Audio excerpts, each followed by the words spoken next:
presidente muerto, ni mucho menos un santo para prenderle una vela. Un niño de Venezuela. Seguimos. Fíjense, hoy estuvo por acá el mayor general Leal, tuvo Ceballos, tuvo Ornella, estuvieron todos los generales por aquí, mayor generales.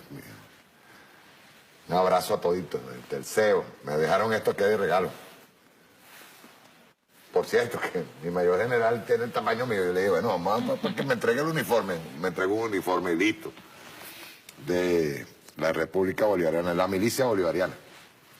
Muchas gracias a que lo vea acá. Tómele ahí. Con los ejercicios militares. Todo nuestro pueblo movilizado. Movilizado haciendo ejercicio. ¿Nunca ha disparado una pistola? No, Mario. No, es bien sabroso. Bien, continuamos. ¿Qué recomendaciones tendría en el caso de, por ejemplo, en esta contingencia, unas recomendaciones tuyas como economista? No, bueno, en el tema... O como comunista. Sí, como decía el Che. En el tema, digamos, comercial, yo creo que hay que estar muy pendientes de que aunque no formen parte de las sanciones y que lo hayan exceptuado, no hay razones para pensar que no lo sigan haciendo de manera encubierta. Y yo creo que ahí tenemos mucho margen, por ejemplo, en los mercados con Rusia, ¿no? De donde solo importamos el 1%, o de la India en el tema de medicamentos.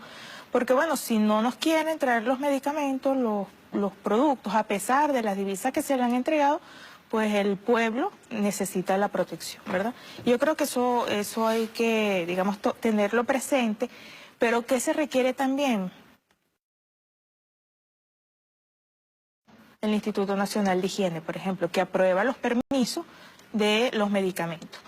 Hemos estado siempre importando desde, digamos, las principales farmacéuticas, desde Estados Unidos en particular, y eso requiere el trámite, permisos, etcétera, de otros proveedores.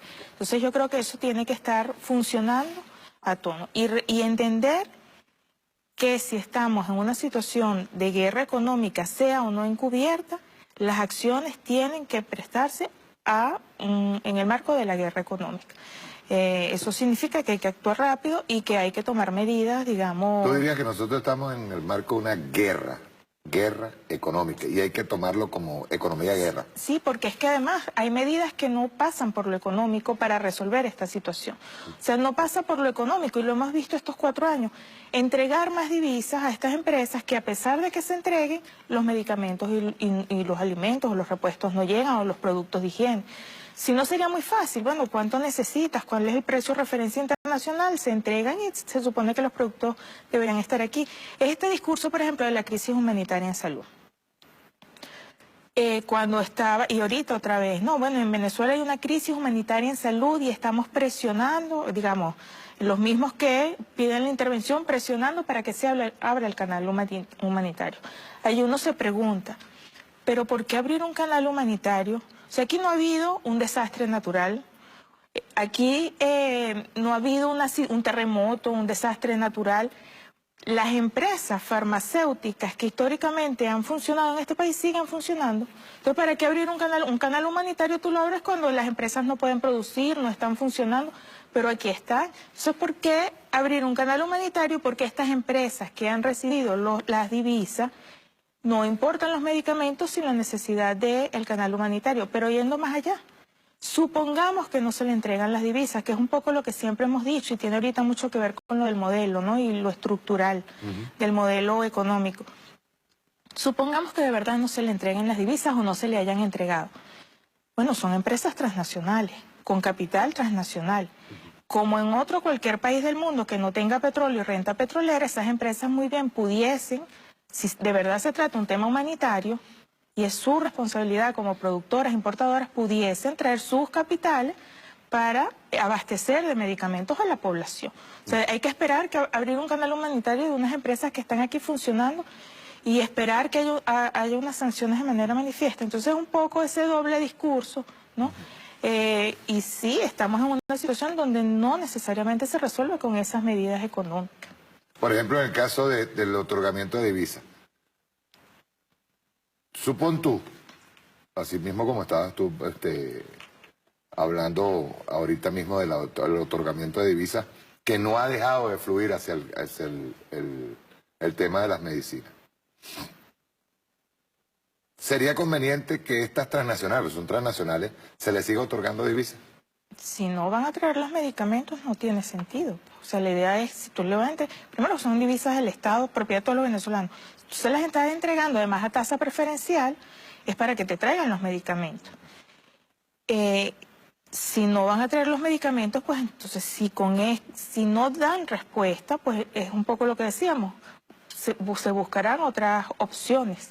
Otras opciones son otros países donde pudiésemos tener relaciones comerciales, la India, Rusia, etcétera, China, por ejemplo. Tú sabes que ellos piden, en líneas generales, obviamente, ellos piden un retorno de los dólares invertidos, ¿verdad? Pero también juegan con el dólar especulativo, pues el dólar con el dólar con el que se ha venido especulando. Digo yo aquí, esto es una idea que se me ocurre. Si no se le entregan divisas, ellos tendrían que, para hacer su retorno, tendrían que comprar los dólares, por ejemplo, con ese dólar especulativo, que ellos mismos estimulan. Digo, no sé, es una idea que yo tengo aquí. Claro, que es parte de lo que, a mi modo de ver, es lo medular de superar en el modelo rentista petrolero, que es lo que se ha venido haciendo históricamente. Pues el Estado, con las divisas del Estado, provenientes del ingreso petrolero, se le entrega a estas empresas transnacionales. Estas empresas que no traen sus activos y no invierten aquí, se les entrega tasa preferencial. Cuando estas empresas van a calcular sus dividendos y mandar sus dividendos a su casa matriz para pagarle a sus accionistas, también el Estado le otorga las divisas para eso y a tasa preferencial, en este caso.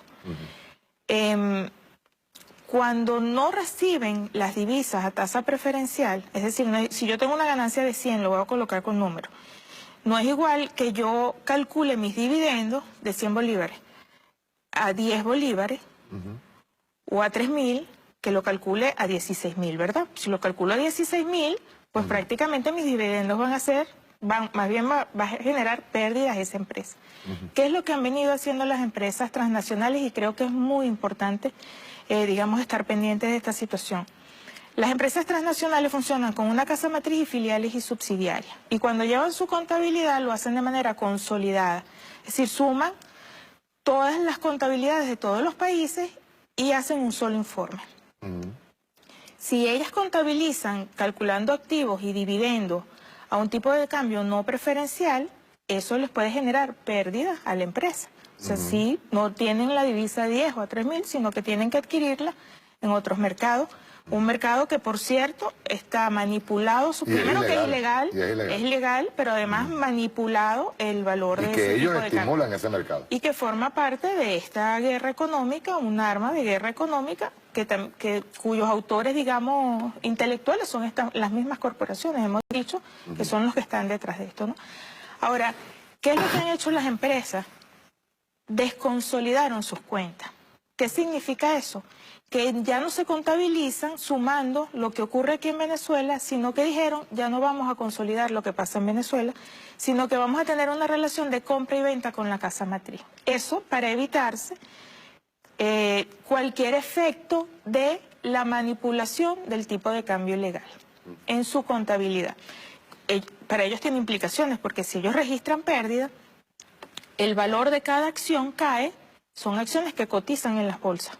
Entonces ellos, de alguna forma, desde el 2015 han venido desconsolidando sus cuentas. Eso está escrito en sus propios informes, eso no es que nadie nos los contó. Uno revisa los informes anuales que están obligadas estas empresas a presentar justamente porque cotizan en las bolsas y allí uno ve, debimos desconsolidar. Ahora, ese es un procedimiento, como dirían aquellos, extraordinario e inusual. Eso incluso necesitan el permiso de los organismos financieros de Estados Unidos para ellos poder desconsolidar. ¿Eso no es una aceptación de que están participando en una guerra económica? Se están preparando. Porque como dices tú, es inusual Sí, eso, sí tienen que pedir extraordinario permiso. e inusual. Sí, tienen que pedir permiso para poder desconsolidarse. Eso no es una práctica que se hace a cada rato. Y además tienen que justificarlo y colocarlo en cuadro en cuanto liquidaron los activos, yo quiero etcétera. dejarle claro al pueblo primero ahorita que estamos hablando de grandes empresas que tienen que hacer informes a casas de bolsas porque tienen que rendir cuentas por acciones y tienen un movimiento de acciones. En el momento en que desconsolidan las cuentas de un país es porque están aceptando implícitamente que están participando en una guerra económica.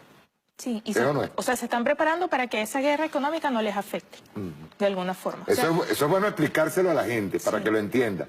Si ellos desconsolidan las cuentas de Venezuela exclusivamente y siguen consolidando las demás cuentas de otros países, en los otros países están trabajando de manera regular y normal. así es.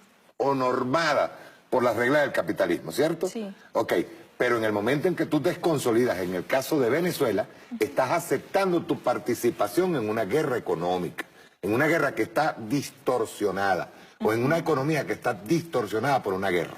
Así es. Y claro, y la pregunta es, bueno, ¿por qué no siguen consolidados, verdad? Y hacen como en cualquier otro país del mundo, trae tus capitales, traes tus activos, etcétera, para, digamos, para funcionar aquí. Entonces ellos se desconsolidan, se preparan, evitan que tener los efectos de esta manipulación del tipo de cambio, se cuidan de eso. Sin embargo, entonces buscan una relación de compra y venta, es decir, yo filial que estoy aquí le compro el producto final y así lo reporto en mi informe a mi casa matriz. Entonces allí viene el otro elemento. Las empresas reciben las divisas a tasa preferencial para comprar los productos en su casa matriz. El otro elemento es el precio al cual le compran a su casa matriz, que tiene que ver mucho cómo ha funcionado todo este tema de estos grandes poderes económicos y transnacionales a nivel mundial. Es decir, yo tengo una casa matriz, tengo una filial, me compro, me vendo, me pago y me doy el vuelto. Entonces, coloco, y es lo que nosotros, cuando hablamos de perfeccionar el modelo económico, es lo que tenemos que superar. Y es, en primer lugar, revisar esos precios de referencia, los cuales supuestamente las casas matrices le venden a estas filiales, porque eso es un mecanismo, uno de los dos grandes mecanismos a través de los cuales las grandes transnacionales se han apropiado de la renta petrolera del país, que no es más que una nueva figura, una figura de neocolonización. O sea, ya no es la apropiación del recurso natural, del petróleo, lo nacionalizamos. Sino de los dólares. Sino de los ingresos que generan los recursos naturales. Los petrodólares en este caso. En este caso petróleo, como cualquier otro recurso natural, porque ahora es petróleo. Pero, bueno, pero es agua, es oro, es coltán, es diamantes, es cualquier recurso natural que pueda generar ingresos y que, bueno, que uno, como está en la Constitución actual, no se privatiza el petróleo, ¿verdad? Pero hay que asomar, y quizás ya estamos entrando en el tema del modelo, no es solo la no privatización del recurso, sino incluso los ingresos que provienen por concepto de estos recursos. Es un poco lo que han venido haciendo estas grandes transnacionales con dos mecanismos. La sobrefacturación de ese mecanismo de compra-venta y también, bueno, cuando no hay controles, la apropiación de esos recursos. Es parte de lo que hay que superar. Ahora, cuando hablamos de las grandes transnacionales, un poco para tener idea de, cuando hablamos de empresas privadas, y eso es importante, no estamos hablando de todas las empresas privadas. O sea, cuando uno habla de empresas privadas, alguien que tiene un capital puede ser desde esta gran transnacional hasta una bodega, hasta el dueño del kiosco de la esquina. Aquí estamos hablando, para tener las proporciones, el último censo económico desde el 2008, digamos, pero ese es el que tenemos, 400.000 unidades económicas. Han recibido divisas 10.000 empresas. Eso no es ni el 2%. Es decir, estamos hablando que esas grandes empresas transnacionales, que no es ni el 2% de las unidades... ¿Y afectan a las empresas en aguas abajo? Sí, y la afectan. ¿Cómo la afectan? En la medida en que reciben las divisas del Estado a tasa preferencial, ¿qué ha ocurrido? Estamos hablando de los años 70, es un tema estructural. Desde los años 70 han recibido en promedio estas empresas un 61% de los ingresos por concepto de petróleo. De ese 61% se han quedado, cuando digo se han quedado es que quedan en cuenta fuera, con la mitad. Antes del 2003, antes del control cambiario, y esto es bien importante porque se dice mucho que hay que levantar el control cambiario, pero antes del control cambiario, desde el 70 hasta el 2003, hubo controles cambiarios en algunos momentos. Esa asignación fue del 113% de los ingresos. ¿Qué significa eso, Mario? Que el Estado se endeudaba para entregarle las divisas a estas grandes corporaciones y se apropiaban alrededor de un 40%. Después del control cambiario, después del 2003, la asignación no fue de ese 113%, sino fue de un 40%. Fue menos. Y es parte de cuando el presidente Chávez dijo, no le vamos a entregar las divisas, todas las divisas a estas empresas. Se ha entregado alrededor del 40%, en términos absolutos más, pero alrededor del 40%. Yo quiero pasarte un video rapidito, por cierto, que tiene que ver con eso, de Tatuí TV. Primero es el video de la hegemonía importadora. Si lo tienen listo, el de hegemonía importadora, que dura 1 minuto, 1 minuto y 10 segundos. ¿Lo tenemos? Listo, rueda.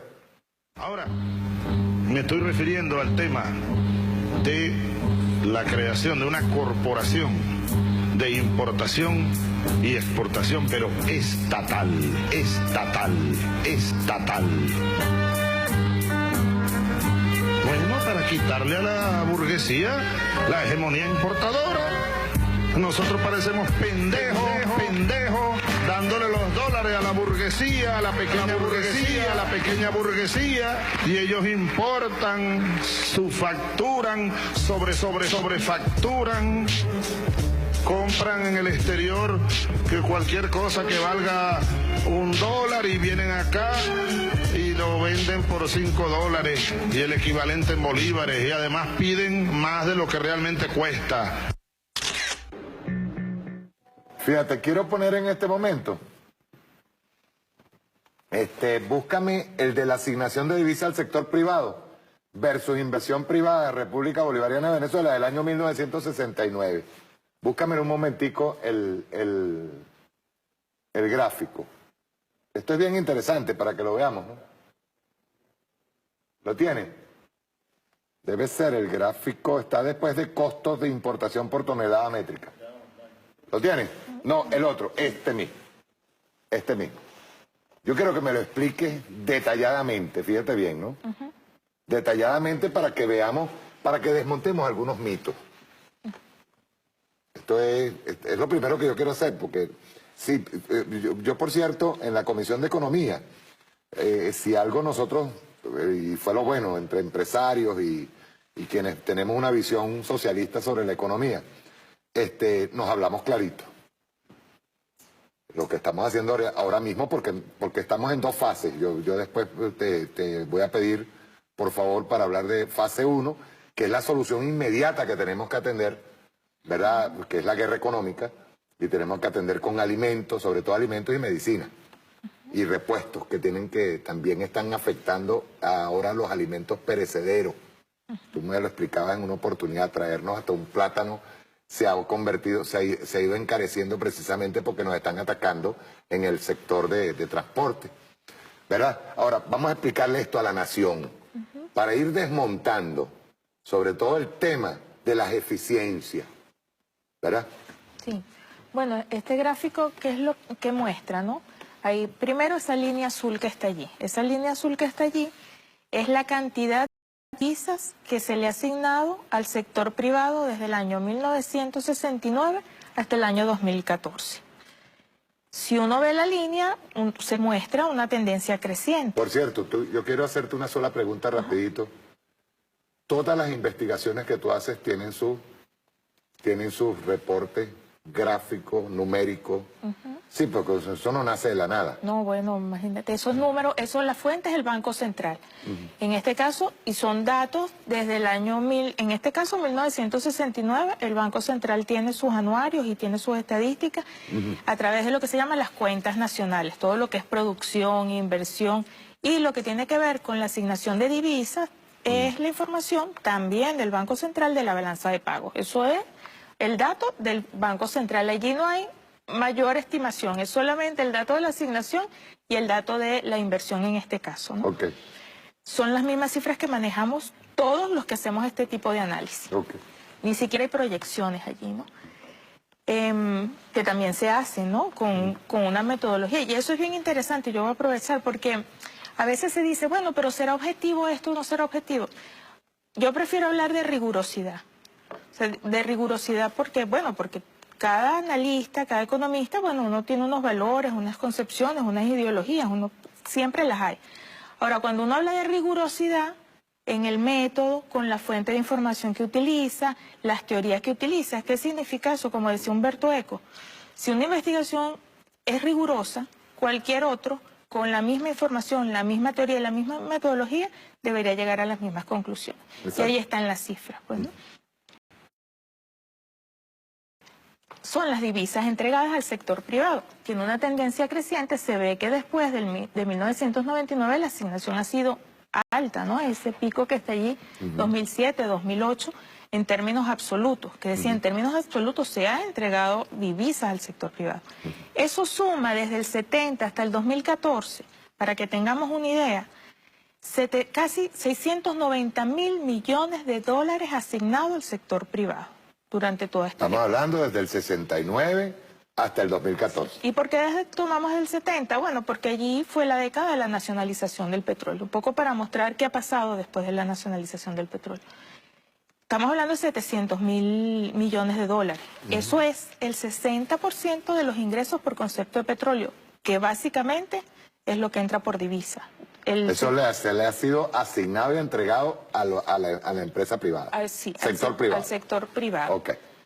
De lo que ingresa por concepto de petróleo, que es casi el total. Porque la misma empresa privada, a pesar de esa cantidad de divisas que ha recibido, no ha exportado escasamente el 10% en promedio, ¿no? Durante estas décadas. O sea, no ha exportado a pesar de la gran cantidad de los 600 y pico mil de millones de bolívares que se le... de dólares que se le han asignado. No ha exportado. No. Entonces, ¿qué ocurre? Esa asignación de divisas representa, que es un poco lo que comentaba, en promedio el 60%. Después del año 2003, con el control, aunque uno ve que en términos absolutos se ha entregado más divisas, porque el precio del petróleo incluso llegó a estar en 100 y tanto, ¿verdad? Representa con respecto a los ingresos totales el 40%. Se han asignado menos divisas y se han apropiado de menor cantidad de divisas también. Eso es lo que muestra la línea azul. Las barras muestran la inversión privada. ¿Cómo está medida? La inversión privada allí también es un dato que uno toma de las cuentas nacionales. Y la inversión privada, lo que se llama formación bruta de capital fijo, la inversión para la producción. Y está con respecto al Producto Interno Bruto, porque, bueno, uno no puede saber si invertir tantos bolívares, eso es mucho o poco. Por eso uno lo relativiza con respecto al tamaño de la economía, que es el Producto Interno Bruto. Bueno, resulta que mientras va creciendo la asignación de divisas al sector privado, la inversión privada en el mismo periodo cae 63%. O sea, se le ha asignado las divisas, pero cae la inversión. Cae la inversión privada. Eso tiene consecuencias, o sea, primero, ¿por qué cae la inversión? Entre otras razones. Esas divisas que le han sido asignadas, la mitad han quedado fuera, ¿verdad? Sobre todo antes del 2003. Después del 2003 también han quedado fuera, pero en menor proporción. Pero además de eso, de lo que ingresa, no lo han invertido para la producción y para la formación bruta de capital fijo. ¿Qué significa eso? Que las divisas que están entrando por concepto de petróleo no están permeando a la economía. no se están multiplicando en la economía, están quedando fuera por esa caída de la inversión. Y eso es muy importante, porque lo que uno esperaría es que con los ingresos petroleros, eso, digamos, permee la economía y se genera un efecto multiplicador. Después del año 2003, que se asignó menor cantidad de divisas al sector privado, el Estado tuvo más cantidad de divisas en términos relativos. Y cuando uno ve que cae la inversión privada 63% todas estas décadas, la inversión pública, que es un gran mito, o sea, un mito que han creado, ha crecido estas 5 décadas. Estamos hablando del azul. No, esa es la asignación. Esa es la asignación de divisas, Sí. pero tenemos otra. La próxima. Ponme la próxima lámina. Ajá. La línea roja, las barras marrones... Vamos a matar un mito aquí. Sí, las barras marrones siguen siendo la inversión privada, la misma que teníamos antes, que ha caído 63%. Pero la línea azul es la inversión pública. La roja, perdón. La roja, perdón. Ajá. Es pública y aumentó para el mismo periodo 111%. Sobre todo después del año 2003, que aumentó 73% la inversión pública. A diferencia que, si ustedes ven, la línea roja crece después del 2003 y las barras disminuyen. La inversión privada, a pesar de la cantidad de divisas, sobre todo después del 2003... Tírenlo para atrás otra vez, por favor, porque es que quiero la anterior. Ajá. Vean bien la asignación de divisas del año 2003 al sector privado, ¿ok? Que es la línea azul, ¿entendido? Y las líneas, las barras color mostaza, son la inversión de esas divisas, de esos montos en divisas que le ha sido entregada. Es decir, ha disminuido. Sí. Ahora pasemos a la otra, por favor, a la que teníamos ahorita. Aquí tenemos la inversión privada en descenso y lo que llaman porcentaje de la formación bruta de capital fijo público con respecto al Producto Interno Bruto. Aumentó. Aumentó. Lo público. 73%. ¿Qué mito tumba eso? Primero, el mito de que la economía se está motorizando por la inversión privada. En este caso, más bien ha disminuido y ha aumentado la inversión pública. El otro mito es que los recursos tienen que ir hacia el sector privado para que supuestamente lleguen a la economía y un efecto multiplicador. Lo que estamos viendo es que ha sido por la inversión pública el crecimiento que hemos tenido desde el 99 para acá, que es alrededor de un 43%, está más relacionado con la inversión pública que con la caída de la inversión privada. Pero no solamente eso, esta es la inversión pública, o sea, lo que llamamos formación bruta de capital fijo, lo que se invierte en capital, maquinarias, activos. Además de esto, lo que se llama consumo final del gobierno, que es lo que nosotros conocemos como inversión social, lo que llamamos inversión social, que tiene que ver con la prestación de los servicios, aumentó 90% a partir del 2003. ¿Por qué aumentó el 90% a partir del 2003 esa inversión social con respecto al, medio con respecto al PIB? Y ese 73% de formación bruta de capital fijo. Justamente con esos recursos de las divisas que entraron por concepto de petróleo, que a diferencia de las décadas pasadas, no se fueran en un 113% al sector privado, sino solo un 40%. O sea, esa liberación de recursos le permite al Estado invertir, prestar servicios, las transferencias sociales, la prestación de servicios básicos, y eso va a permitir... Es la próxima lámina. Sí. Vamos a ver la próxima de aumento del Producto Interno Bruto por actividad económica. Digamos que, bueno, esto está por actividades económicas y ahí lo que mostramos es que la actividad de las instituciones financieras crecieron de manera importante, 375, después las comunicaciones, 332, pero le sigue las actividades comunitarias en 100% y las del gobierno en 87%. Entonces, ha crecido, a través de la inversión pública ha crecido. Esto, yo no sé si pueden echar un momentico para atrás. Tírame para atrás un momentico. ¿A cuál? Esa. A esta, ok. Lo otro que iba a comentar es que históricamente, que es el otro gran mito, siempre la inversión pública con respecto al PIB, siempre, digamos, con algunas excepciones, ha estado por encima de la privada. La línea roja siempre está por encima de las barras, digamos. Esto quiere decir que hay una apropiación, vamos a hacerlo claro, hay una apropiación por parte de la empresa privada o por parte de la inversión privada o del sector privado de las divisas. Sí, sí. La no utilización en su totalidad de esas divisas para los fines que tienen que hacerse, sino incluso hasta el tráfico de esas divisas, quedándose muchas de ellas afuera y otra parte importante traficándose aquí internamente, ¿cierto o no? Sí, es así. El efecto principal, además de que se apropian de las divisas, que de todos los venezolanos, es que esas divisas no llegan a la economía. Nosotros hubiésemos podido crecer mucho más de lo que crecimos, que es el otro mito, que nosotros no hemos crecido.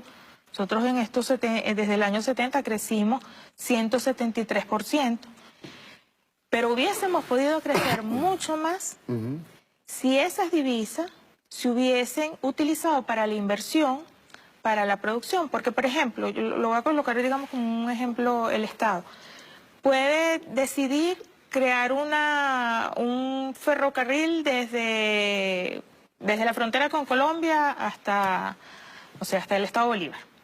Lo puede hacer contratando su propio personal con pago de salario público, o puede hacerlo a través de una empresa mixta, por ejemplo, con mayor capital público o privada, etcétera. En el momento en que se empieza a construir, lo que quiero es mostrar el efecto multiplicador de esa inversión. Se contratan personas, ¿verdad? Esas personas además van a demandar servicios, vestido, calzado, alimentos. Por lo tanto, los que producen vestido, calzado, alimentos van a aumentar su producción y así se va multiplicando. Eso es el efecto multiplicador en la economía. Pero es necesaria la inversión original. Lo que ha estado pasando es que esos recursos que provienen del petróleo han quedado fuera. Lo que ha entrado por el sector privado es principalmente para el consumo, bienes de consumo, y no se han invertido. Si se hubiesen invertido, hubiésemos crecido más por la vía de esa inversión de recursos. No solamente hubiésemos producido algo interno, sino que hubiésemos producido para el abastecimiento interno y para la exportación. Y allí sí pudiésemos haber diversificado las exportaciones. ¿Qué es lo que ha ocurrido? Que estas empresas del sector privado, que repito, son las grandes corporaciones, las que uno esperaría que más bien trajesen los capitales, se han apropiado de estas divisas y se han limitado a abastecer el mercado interno, la economía interna. Bueno, porque muestran para mostrar, primero, que son necesarias e imprescindibles, y la excusa perfecta de que si no me entregan las divisas, aquí no hay alimentos, medicamentos, etc. Lo mínimo. Pero no han producido una unidad adicional para poder exportar y hacerse de sus propias divisas. ¿Por qué? Porque no lo necesitan.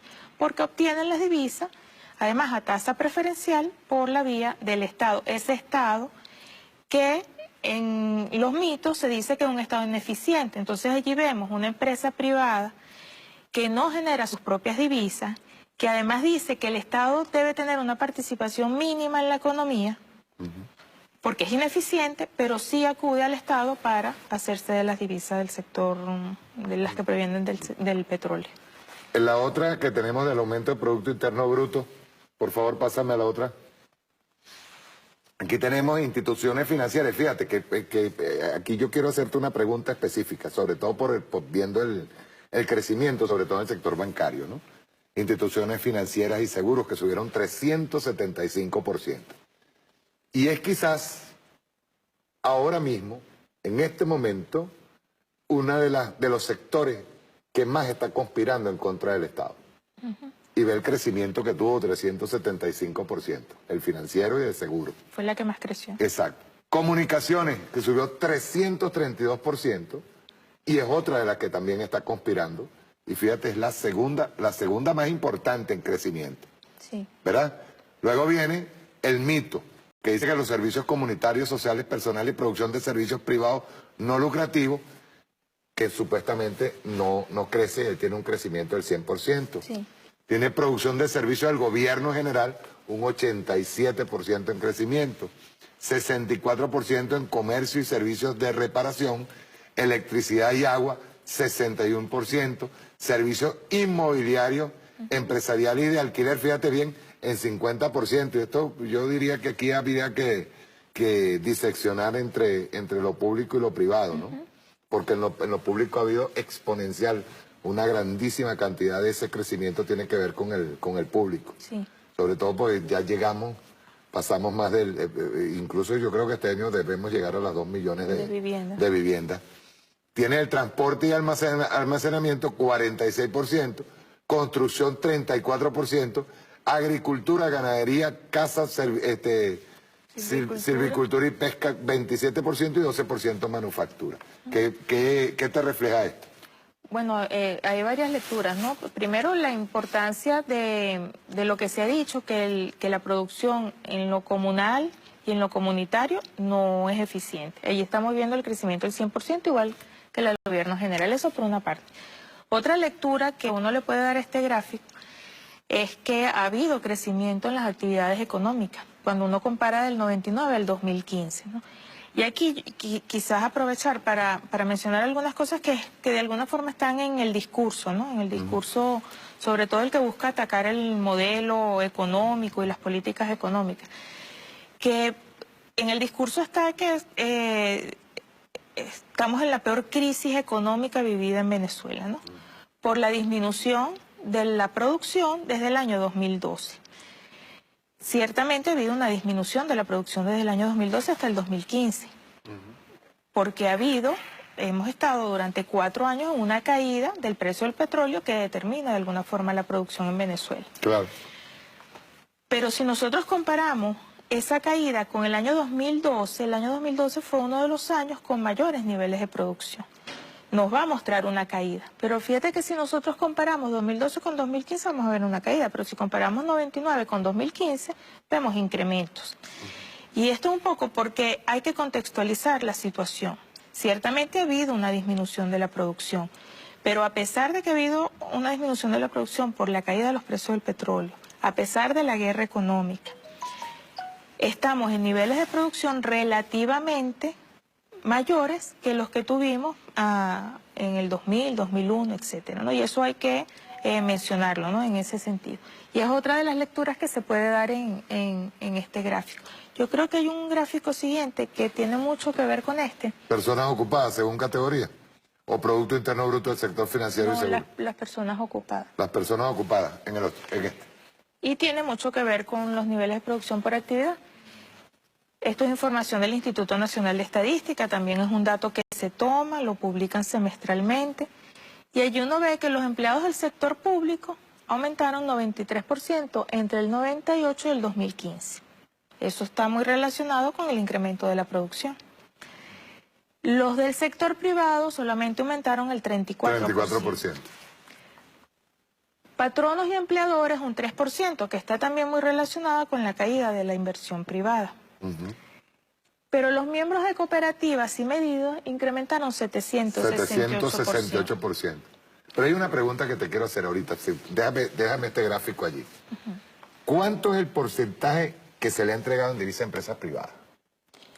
Y sectores específicos, porque lo que quiero es ver quiénes son los más favorecidos y precisamente los que nos están dando más problemas. Los que nos están ocasionando la asfixia. Sí.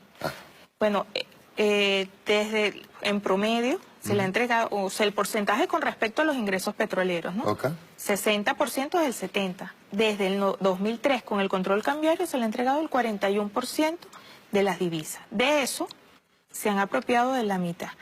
Eso corresponde a que la apropiación, lo que han dejado fuera, corresponde al 28% de los ingresos petroleros. ¿A quiénes se les ha entregado? A esta, digamos, cuando uno revisa la lista de las empresas que han recibido divisas, que es la que publica Cencoex, que la publicó hasta el 2014, estamos hablando de 10.000 empresas, con respecto a un universo de 400.000 unidades económicas. Eso no es ni el 2%. Unidades económicas vienen a ser empresas. Estamos hablando de 400.000 empresas. Empresas, comercios, prestadores de servicios, de salud, educación, todo lo que tiene que ver con negocios. O sea, de 400.000, 10.000 son las que se han apropiado ¿de cuánto? Del 28% de los ingresos petroleros, que han recibido el 40%. Se han apropiado, lo han dejado fuera. Han recibido el 40%. Eso es algo así como unos 300.000 millones de dólares que han recibido. Y aquí aprovecho para decir, porque parte de, digamos, lo que uno ha escuchado es que hay que eliminar el control cambiario, porque el control cambiario no ha permitido controlar el tipo de cambio. Primero, el objetivo del control cambiario no es controlar el tipo de cambio, es evitar la salida de las divisas en un país, fuga de divisas. En un país donde las divisas son por Y petróleo. en un país en donde estamos, repito, y esto quiero que lo repitamos a cada rato, Pascualina, estamos en una economía de guerra. Sí, además. De ahorita. guerra, ok. Y por eso el objetivo es controlar esa fuga de divisas. Si no hubiese habido control cambiario desde el año 2003 y el comportamiento hubiese sido similar del sector privado como el que mostraron antes del 2003, se hubiesen apropiado alrededor de 690.000 millones de dólares, 3 veces más que lo que ya uno ve que por la vía de la sobrefacturación se han apropiado. Por lo tanto, la salida, digamos, la medida no es eliminar el control cambiario, que es un poco lo que hemos dicho. Si aquí se elimina el control cambiario, pues entonces todas las divisas que entran van a salir, como ocurrió antes con ese 113%. Aquí es tomar más controles, hacer que los controles funcionen.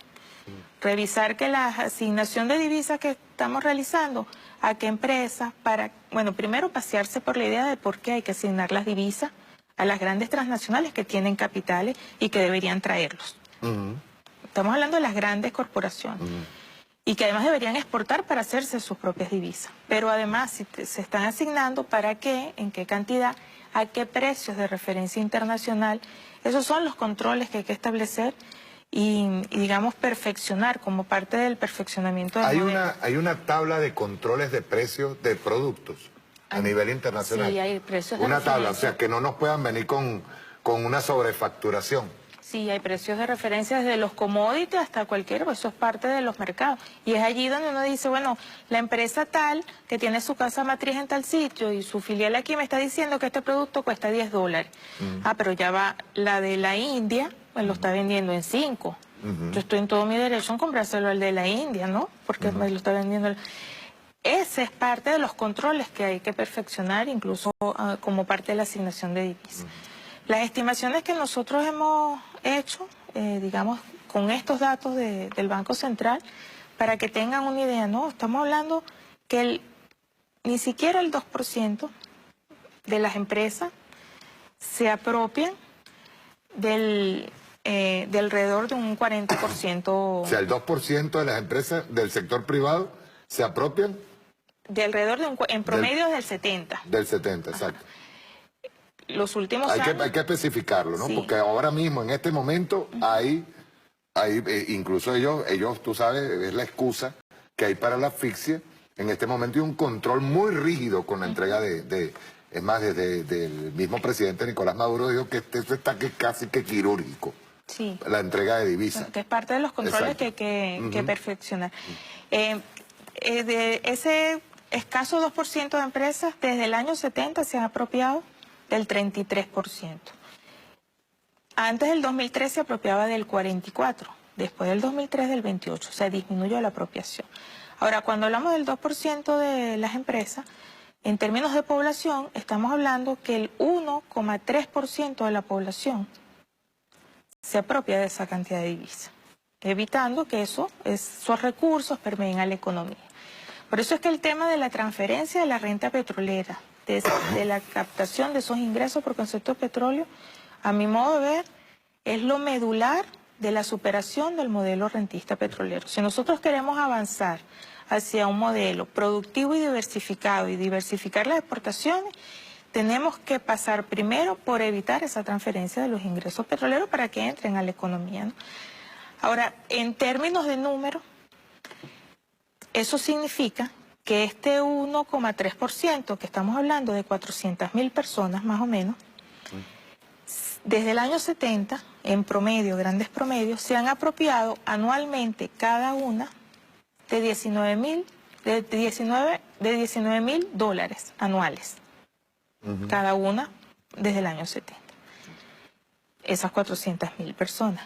El resto de nosotros, los 30 millones, los de a pie, con lo la otra parte, la divisa que hay que repartirla entre 30 millones, estamos hablando de 500 dólares anuales, ¿no? Para que vean la diferencia de 19.000, o sea, la distribución desigual en esa asignación. Eso es lo que hay que superar del modelo rentista petrolero, porque cuando a uno le dicen, ajá, pero ¿quién está viviendo de la renta petrolera?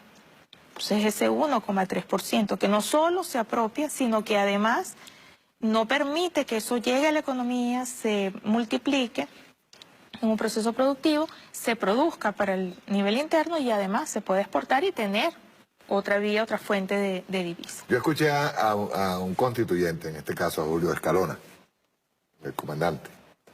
Lo escuché plantear lo siguiente, que a estas empresas, estas transnacionales, se les dé créditos, ojo, con garantía y con pago de intereses de las divisas, para que retornen las divisas con intereses y que esos intereses sean dirigidos a lo que es cuestión de servicios y otros pagos, Claro, pagos de medicamentos, alimentos.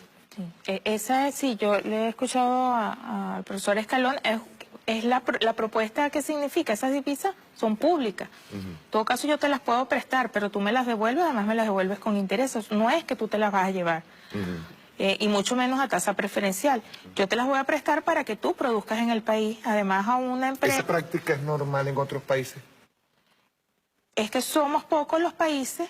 ¿Cuántos países somos en el mundo que entregamos hacemos la bobería de entregarle al sector privado? Seguramente muy poco. Seguramente muy poco. O sea, yo no tengo la cuenta, pero... O sea, nosotros a unas transnacionales no tenemos por qué estarle entregando divisas. Más bien deberíamos prestárselas con garantía y que paguen con intereses, que retornen las divisas al Estado. Sí, no, en todo caso que traigan sus capitales, porque es parte de lo que, por ejemplo, que lo que hay que perfeccionar y de esos gazapos que decía el presidente Chávez que quedó en la Constitución. ¿Por qué hay que darle el mismo trato a las empresas transnacionales que las nacionales? ¿No? Hay que darle un mejor tratamiento a las empresas nacionales, las empresas transnacionales que traigan sus capitales. Porque además no solo eso, ¿no? Es que reciben las divisas a tasa preferencial. No invierten, disminuyen, o mejor dicho, invierten, pero poco y no lo suficiente para además exportar. Pero además de eso, se benefician de la doble tributación. No pagan impuestos aquí porque se supone que lo paga su casa matriz. Pero además de eso, lo poco que pagan es bajo. Digamos, con los recursos de la renta petrolera estamos financiando a estas grandes empresas que se están, y bueno, ya viéndolo no solo como Venezuela, eso ha sido un mecanismo del imperialismo ahora para apropiarse ya no del recurso natural, sino de los ingresos que esto genera. O sea, estamos hablando de dos tipos de apropiación. Una, de la apropiación, bueno, en el momento en que se le está vendiendo el petróleo y que ellos quisieran tener el petróleo en manos de empresas privadas. Caso de Tillerson, pues. Estamos hablando de la Exxon. Así es. ¿Verdad? Que ellos quisieran tomar los recursos. Pero no solamente eso, sino de nuestros ingresos, de los ingresos de esa venta que le estamos dando de petróleo, también quieren apropiarse del dinero, de los dólares. De los ingresos, sí, así es. Que bueno, yo diría, ahorita en la constituyente no es solo el petróleo, son todos los hidrocarburos y todos los recursos naturales que existan o los que se vayan a descubrir, ¿no? Porque esto es un tema de los ingresos de los países como Venezuela, que tenemos estas riquezas y que esas riquezas son nuestras. Ahora, estas empresas, digamos, una forma de lo que plantea el profesor Escalona es préstamos. Después de pasearse por la idea de si de verdad es necesario darle a estas empresas. Sí, habría que también estudiar si realmente necesitan el préstamo. Es como grandes transnacionales. Exacto. Luego hay empresas que son pequeñas o productores pequeños que no necesariamente tienen la capacidad para exportar y por lo menos y de esa forma tener divisas para después retribuirle ese préstamo. Y ahí habría que ver también otras modalidades. Se puede ver qué tipo de mecanismo. Por ejemplo, una comuna que necesite un producto que lamentablemente no lo tenemos, pues un producto que tenga que ser importado. El mismo Estado compra el producto, se lo entrega a la comuna para que la comuna no solamente produzca y para lo interno, sino también para que exporte. Esa sería una situación sector en especial. Sí, por ejemplo, exacto, porque no necesariamente esa comuna necesita el repuesto, necesita el producto y no tiene la capacidad de exportar para después tener otra vez las divisas y pagarlas, por ejemplo, no así las grandes transnacionales. O sea, habría que ver una empresa de propiedad social, una empresa mixta, por ejemplo.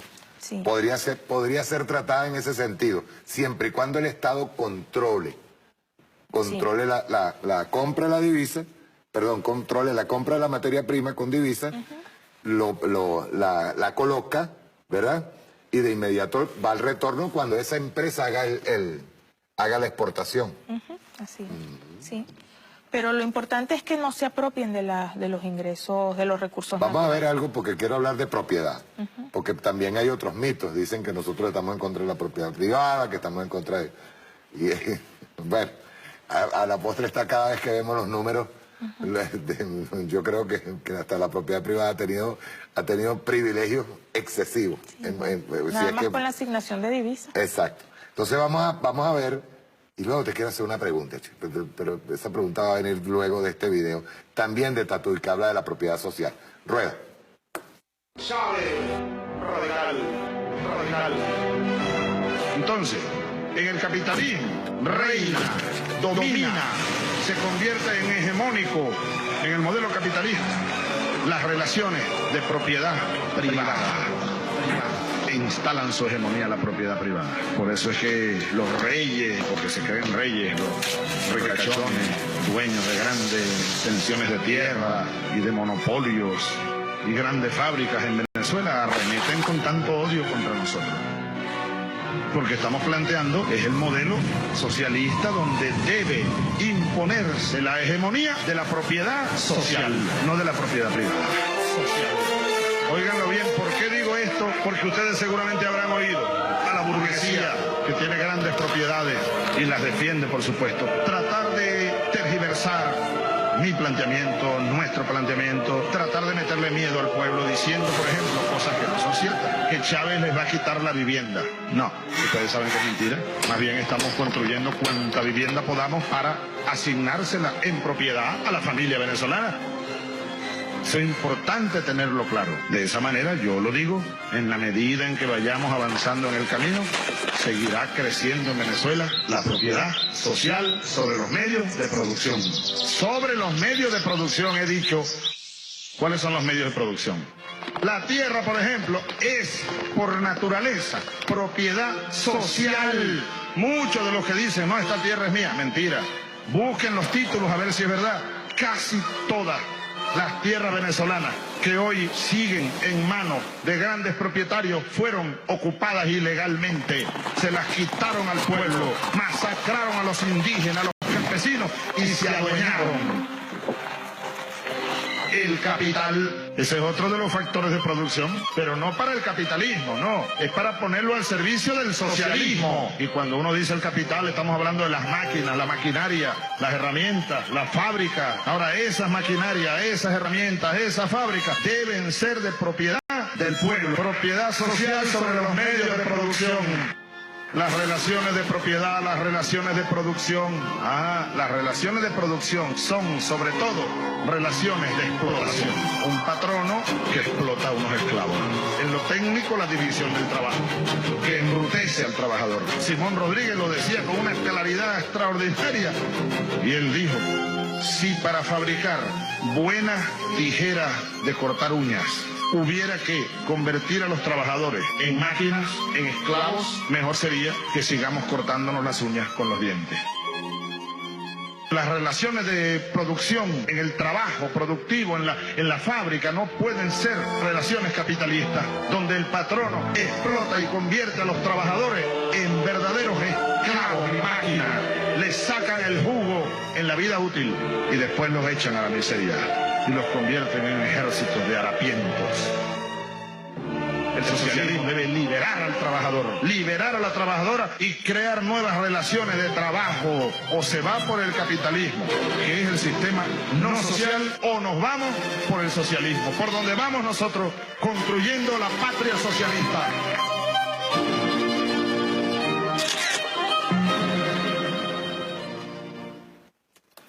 Quiero poner, tira hacia atrás las las láminas, por favor. Una que tiene un color verde. Esa.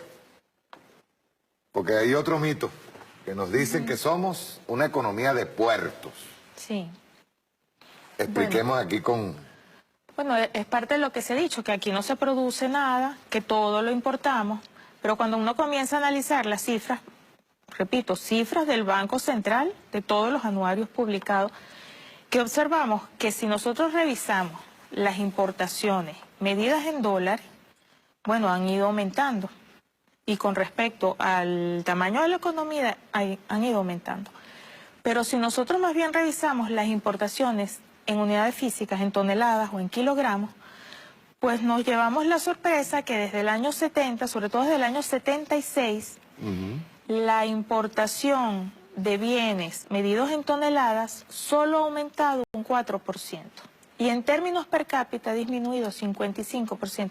Eso es coherente con el hecho de que nosotros, a partir del 76, ha aumentado la producción no petrolera y hemos estado produciendo y hemos crecido 173%. Ahora, no es verdad que todo lo importamos. O sea, son cifras del Banco Central en toneladas. ¿Por qué? Porque esa diferencia, bueno, lo que habíamos hablado, de esa sobrefacturación. Entonces, ¿qué es lo que ha hecho el sector privado? ¿Y por qué el mito?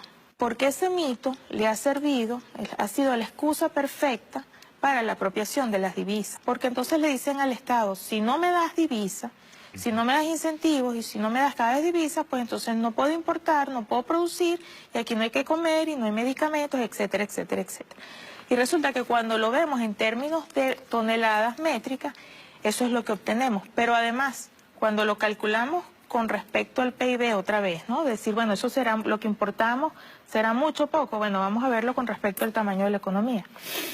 ¿Qué obtenemos? Que históricamente ha sido un 17% del PIB. Y los últimos años, desde el 99, ha sido un 12%.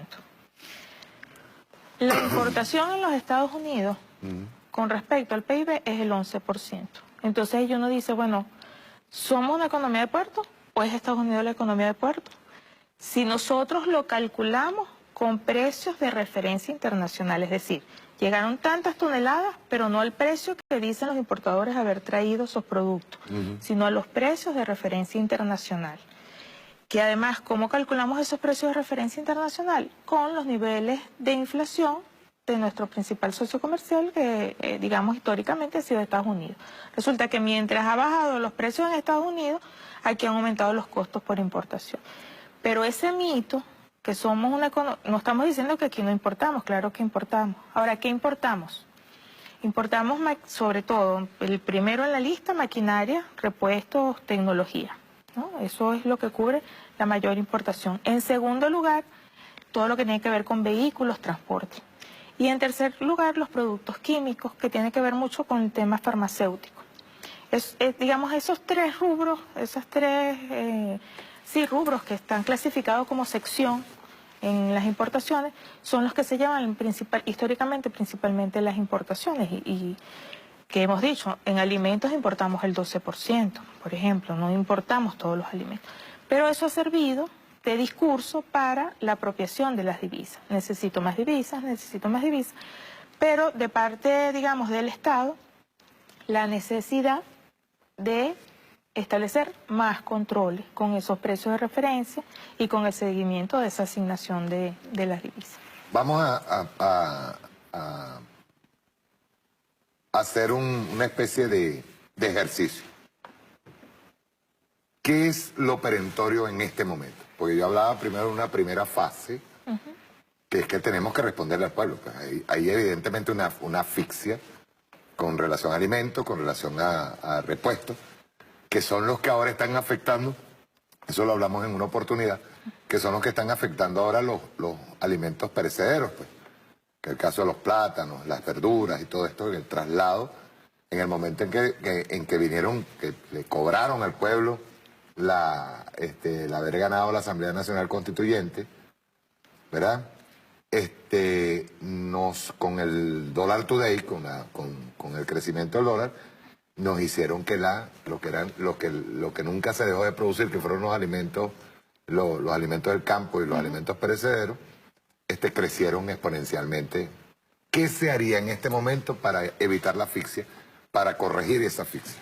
Sí, bueno, este incremento de precios, lo hemos dicho, está relacionado uno a uno con la manipulación del tipo de cambio. Y eso es incluso de los de los perecederos, que uno supone que no necesita nada importado, pero que siempre hay algún componente importado, que decíamos, el camión, el repuesto para el camión o para el tractor, etcétera, ¿no?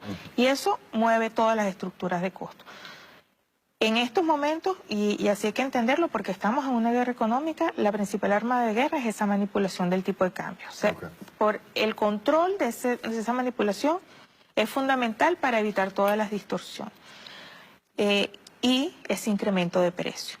Eso por una parte. Ahora también el tema de los controles de los precios. Y allí es importante, digamos, decir que los controles de precios, ¿dónde? Porque uno puede establecer controles de precios e ir a las bodegas, que son el último de la cadena, y ver si está respetando el control de precio o no. El punto es que eso viene de una cadena desde el origen. ¿Cuál es el origen? Estos grandes importadores que aunque reciben divisas a tasa preferencial, pues como decía el video del presidente Chávez, te colocan el precio sobrefacturado más un tipo de cambio manipulado. La sugerencia es supervisar y controlar desde el origen y no dispersarse en estos comerciantes, no porque no haya especulación a ese nivel, pero como consecuencia del origen. Entonces, por ejemplo, sería interesante identificar cuáles son los productos que en este momento están escaseando.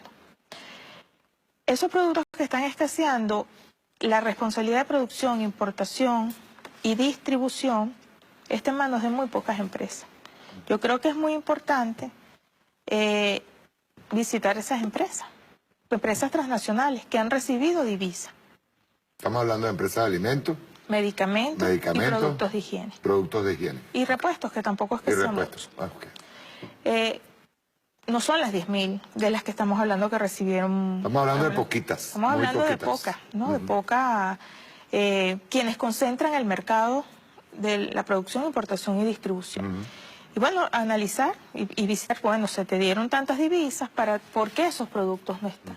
Ahorita uno va y no se pasea y han aparecido algunos productos costosos, a precios mayores, pero han aparecido. Y hay unos productos que uno sigue sin ver en los Por ejemplo, en el caso de la Polar, han aparecido productos, pero los de la Polar no aparecen. Bueno, uno ve que hay algunos productos, pero por ejemplo la harina de maíz no está todavía, el aceite, la pasta, el arroz, ¿verdad? Que son los productos de muy alto consumo, pues eso no están. Uno se preguntaría, bueno, pero ¿por qué siguen sin estar esos productos? O los productos de higiene. Se aparecen los derivados, por ejemplo, que si los juguitos, los huesitos, sí, tal, que son derivados de los productos, de los productos que están desaparecidos, ¿verdad? Sí. Pero no aparecen los productos principales. Lo que llama el presidente Nicolás Maduro hablaba del plan 50. Esos productos son los que más afectados están. Sí, y son los de muy alto consumo, entonces, bueno, revisar una lista de esos productos, ¿verdad? Tampoco es que son muchos productos, esos alimentos que estamos hablando, y cuáles son las empresas responsables, porque aquí hay algo bien importante, es el tema de la responsabilidad de las empresas, la corresponsabilidad de las empresas. O sea, en una situación como esta, después de 4 años, uno se pregunta, bueno, pero ¿y es que las empresas no tienen responsabilidad con todo esto? Se habla de crisis humanitaria, de supuesta crisis, que no hay alimentos. Ay, ¿las empresas dónde están? Lo que decíamos los medicamentos, no me están dando las divisas. Bueno, pero trae tus divisas. Si de verdad sientes de manera patriota que tienes un compromiso con el pueblo venezolano que requiere los alimentos. Y es un poco lo que cuando se fue a la Asamblea Nacional Constituyente es la esperanza, ¿no? De esa justicia. Sí, y es lo que tenemos ahora mismo perentorio, hay que solucionarlo. Y es la justicia de que, bueno, ¿dónde están esos productos? Si se entregaron las divisas y aunque no se hayan entregado. Yo ahí digo, Pascualina, que entre la Comisión de la Verdad y la Comisión de Economía, el tema de la justicia es transversal.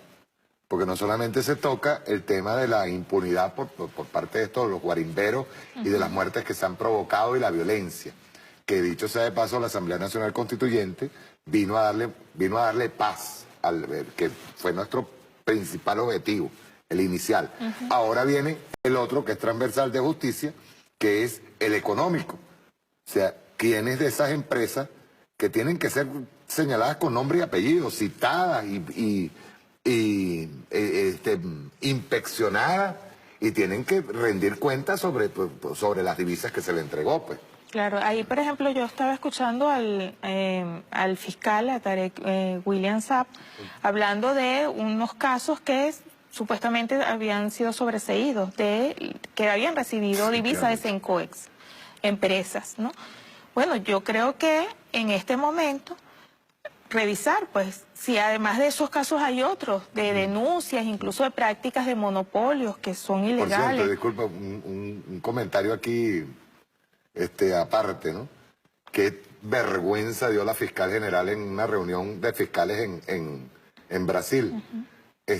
Lo anecdótico fue dando referencias generalidades y tomando, y hay que decirlo, hay que ir advirtiendo, tomando el caso de Odebrecht como punta de lanza. Lo mismo están haciendo con Rafael Correa en este momento en Ecuador.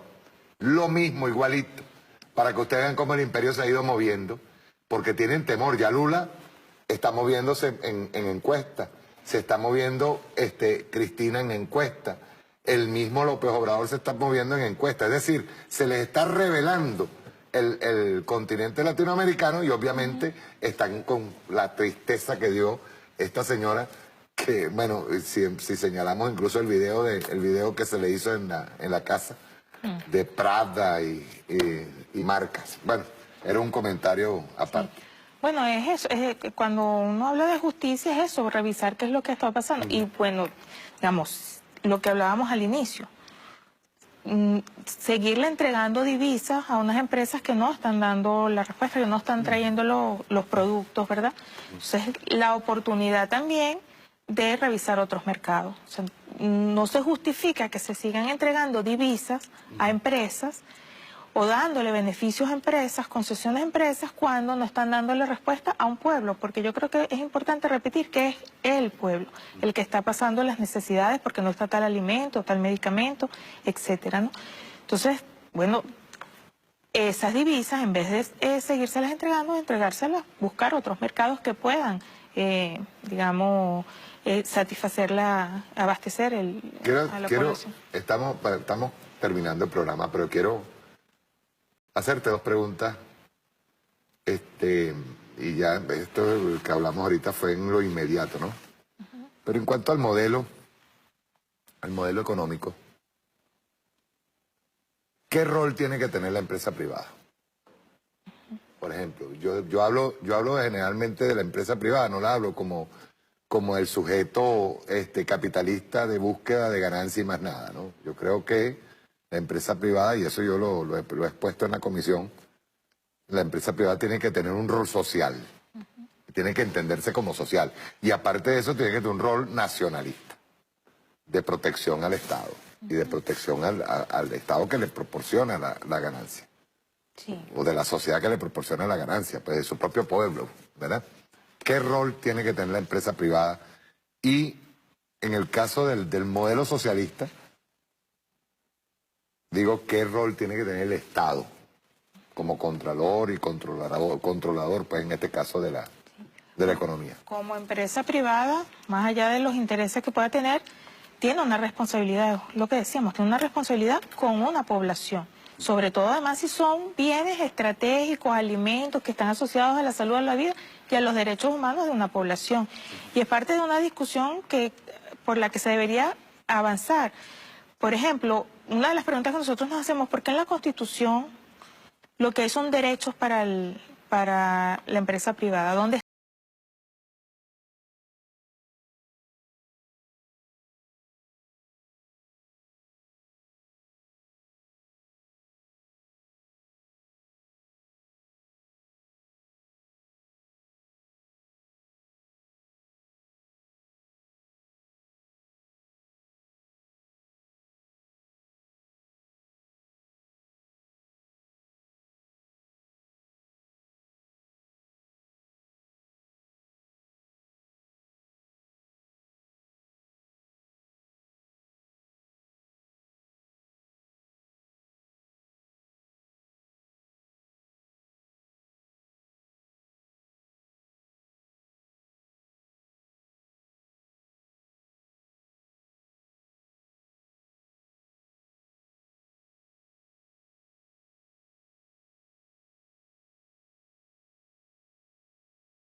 una oportunidad que nosotros teníamos que cambiar todos los parámetros de mediciones económicas.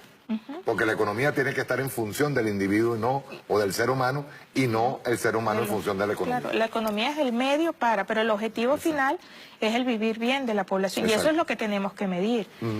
Eso no significa que crecer no sea importante, etcétera, pero es un medio. Entonces, nosotros tenemos que medir el fracaso o no de un modelo en términos de si creciendo o no, las condiciones de la población están mejor, ¿no? Y hacia allí, digamos, apuntar las políticas económicas. Quiero hacerte una pregunta, porque hay algo que me ronda en la cabeza. Se ha dicho que el comandante Chávez y el mismo presidente Nicolás Maduro no han tenido una política económica. ¿Eso es cierto? No, sí, claro. No solo una política económica, sino hay un modelo, ¿no? Hay un modelo que contiene muchas políticas económicas y sociales. Sí ha habido. Incluso, por ejemplo, desde el año 2000, desde el 99-2000, cuando se fue a la OPEP para, digamos, fortalecer todo el tema de las cuotas e incrementar por la vía del control de la producción los precios, eso es una política económica. Eso generó, es una de las políticas incrementó económicas la renta. Que incrementó los ingresos. Sin esos ingresos, más allá de que se le hayan asignado una parte al sector privado, no hubiese habido, digamos, todos estos resultados. Eso es parte de una política económica. El control de precios y el control cambiario en el 2003 es una política económica. Y es una política económica, en el caso del control cambiario, que buscaba evitar la fuga de capitales, que hay que perfeccionar ahorita, ya lo hablamos, hay que perfeccionarlo. Pero si no hubiese sido así, no se hubiese contado el Estado con los recursos suficientes, o por lo menos con los recursos, no sé si suficientes, con los que contó, para, digamos, toda la inversión de 1.700.000 viviendas, el incremento de la infraestructura del servicio de salud, de la construcción de universidades, etcétera. Todo lo que sabemos que ha ocurrido, que se ha traducido en la disminución de la pobreza en un 50%. Ahí es donde nosotros medimos si esas políticas económicas crecimiento en la salud, crecimiento en la educación, crecimiento, todo eso tiene que ver también con lo económico. Claro, sí, porque como decía el presidente Chávez, uno no puede ver lo económico, uno tiene que ver lo económico relacionado con lo social y con lo político, no está separado. Aparte de eso, hubo una inclusión de los excluidos, de las grandes mayorías en la participación de la economía. Sí, en la participación, además del pago de la deuda social que había, o sea, de la gran deuda social, ¿no? No es igual empezar como que si todo estuviese nivelado y después allí arrancar, sino primero tenías que cubrir una deuda social y en parte la exclusión que había. Pagamos muchísimo de la cuarta. Sí. Deuda heredada de la cuarta. Deuda también financiera, pero la deuda social, digamos, con, pago de con la pensiones, población. entonces, sí. Sí, el incremento a 3 millones y tantas Incluso personas. creo, no sé si recuerdas, Pascualina, que nosotros teníamos una deuda, la heredamos de la Cuarta República, de las prestaciones en la administración pública, Sí. que no se habían pagado. Y eso se hizo con los ingresos de esta renta petrolera, consecuencia de las políticas económicas y del modelo, donde, bueno, se estaba, digamos, se apostó por ese incremento de los ingresos, ¿no? Y además el uso que se le ha dado. El control de precios es parte de una política económica que, aunque digan que más bien es lo que nos ha traído a esta situación, eso no es verdad. Si fuese el control de precios lo que está generando la escasez y todo lo que estamos viendo, bueno, lo hemos dicho varias veces, ni siquiera los productos estarían en los mercados ilegales porque nadie los produciría si de verdad fuese un problema de costos y de precios. Pero además de eso empezó en el 2003. Y entre el 2003 y el 2013, 10 años, porque esa política económica, digamos, no se manifestó en escasez, etcétera. Porque, bueno, desde el 2013 tenemos unas agresiones económicas, una guerra económica. Claro que ha habido políticas, y son políticas económicas, repito, perder de vista el objetivo final. El objetivo final es el vivir bien de la población. Son políticas que atienden a ese objetivo y que entienden lo económico como un medio. Decir que no ha habido políticas económicas, si no hubiese habido políticas económicas con el nivel de agresiones económicas que hemos tenido, pues imagínate la consecuencia, por ejemplo, los niveles de pobreza. Una política económica es ajustar los salarios a los niveles de precios. Y han sido políticas económicas que, repito, siempre han estado centradas en proteger a la población, sea por la vía de los ingresos, de los salarios, del empleo, de los subsidios, etcétera, ¿no? Del acceso a servicios y de garantizarles sus derechos humanos. Bueno, encantadísimo de haberte tenido aquí. Bueno, muchas gracias a ti. Prontico vamos a vernos de nuevo. Recuerda que estamos en la pelea. Hay que... Yo rescato algo que dijo Elsie, presidenta de la Asamblea Nacional Constituyente. Lo primero, el primer objetivo de la Asamblea Nacional Constituyente se logró. Independientemente de las planificaciones y sanciones que vienen dándose. El primer objetivo se logró, que es el de la paz. El de haber arrinconado a los violentos. Y haber pacificado, por lo menos, ese primer objetivo se logró. Ahora viene el objetivo de la justicia y lo perentorio ahora mismo, que es el tema del control que tenemos que ejercer desde la Asamblea Nacional Constituyente y acompañar al gobierno, acompañar al presidente Nicolás Maduro en el control que tenemos que lograr para que no se siga con la especulación, no se siga con la guerra económica y combate frontal contra la guerra económica, sobre todo con la especulación y la subida de precios última, que fue un castigo en contra de la población por haber votado en contra de esos 8 millones de personas y más que votaron a favor de la Asamblea Nacional Constituyente. Muchas gracias, Pascualina, por tu presencia acá. Un abrazo bien grande. Nos vemos el martes. Chao. Bolívar bolivariano no es un pensamiento muerto, ni mucho menos un santo para prenderle una vela.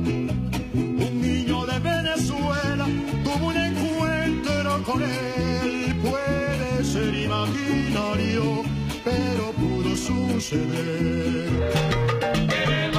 Tenemos que defender nuestros derechos, tenemos que seguir el legado de nuestro comandante, porque somos chavistas, porque somos revolucionarios, más allá de la revolución, porque somos venezolanos. Chávez nos enseñó que hay patria. Él nos dejó un legado que tenemos que defender. Pero nosotros, el pueblo, hoy desde las calles, le decimos que estamos unidos, estamos en batalla y defendemos a Nicolás Maduro. Sencillamente somos venezolanos y esta patria nos duele. Con un pueblo trabajador, con un pueblo lleno de esperanza, de alegría, que nos encontramos con el pueblo en la calle para no dejarnos quitar nunca este espacio que es de nosotros. ¡Patria! ¡Viviremos y venceremos! Ahora las cosas son distintas. Mi nieto dice que anda jugando béisbol, pero no veo ni el guante ni la pelota. Mi nieta es que está con unas amigas, pero ella está sola en el cuarto. Mi hija está revisando el saldo de sus cuentas. ¿Pero cómo? ¿Tan rápido? Mira, ¿tú me estás escuchando o qué? Claro que te estoy escuchando, viejo. Pasa que estaba haciendo una transferencia. ¿Por aquí? Por aquí. A mí el banco siempre me acompaña, viejito. Ponte la pila. Con los canales electrónicos del Banco de Venezuela y